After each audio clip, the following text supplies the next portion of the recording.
You know you did something right when this happens.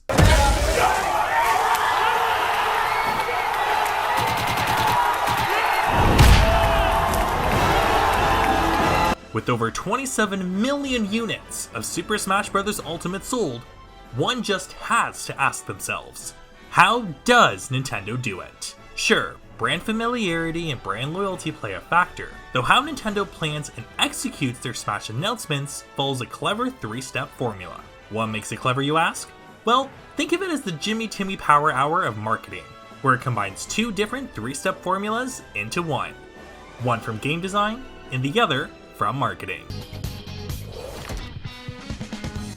One of my favorite game design theories is known as the MDA model, a framework used to explain the steps a developer takes to design a game, which stands for mechanics, dynamics, and aesthetics. Mechanics are the bare-bone actions and rules that are used in a game. Dynamics refers to the flair added to a game's mechanics that makes it interesting. Meanwhile, aesthetics relates to the emotional response you feel when playing a game. Using Mario as an example, its mechanics would be running and jumping. For dynamics, this is knowing that jumping on a Goomba is okay, but jumping on a Spiny means trouble. Aesthetically, this refers to the levels of challenge and discovery we feel when exploring every stage's secrets. Speaking of secrets, there is one aspect of the MDA model I purposely didn't mention yet, though it will make a lot more sense after I explain the marketing campaign model first. When planning a marketing campaign, there's 3 basic stages that it will go through, being inform, persuade, and remind. Staying within the realm of gaming, the inform stage is used to announce a new game for the first time.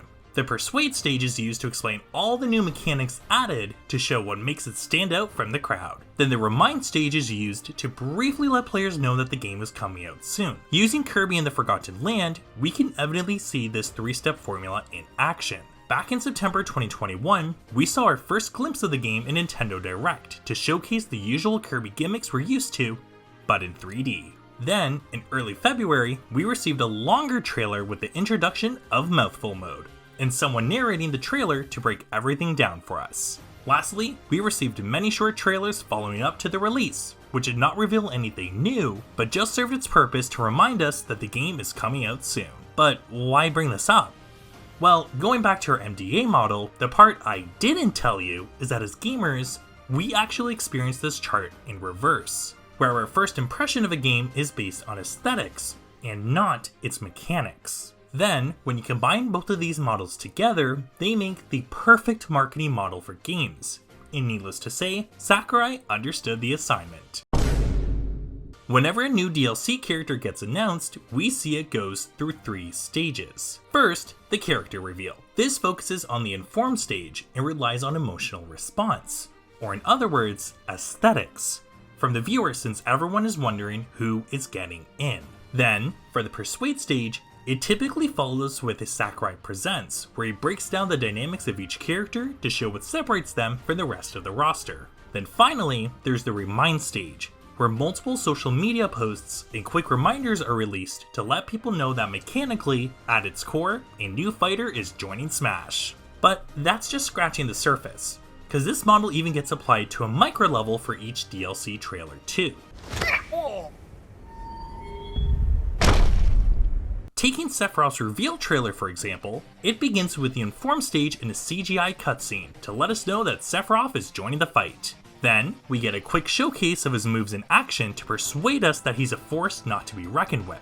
And then the final screen is to serve as a reminder that they achieved the impossible, and managed to get another character from Final Fantasy to join the battle. By implementing this strategy, Sakurai creates an algorithm that is highly effective. To quantify it, with 11 DLC characters, 3 trailers for each, along with 3 stages in our model, this means Sakurai is able to exploit each stage at a minimum 99 times. And that's just taking into account the DLC characters. I know, right when we thought Sakurai couldn't be more of a genius, he manages to demonstrate to us that if you want to advertise a game, then you need to treat it like one. That being said, I have a surprise waiting once we reach 500 subscribers. So press the subscribe button to stay in the know.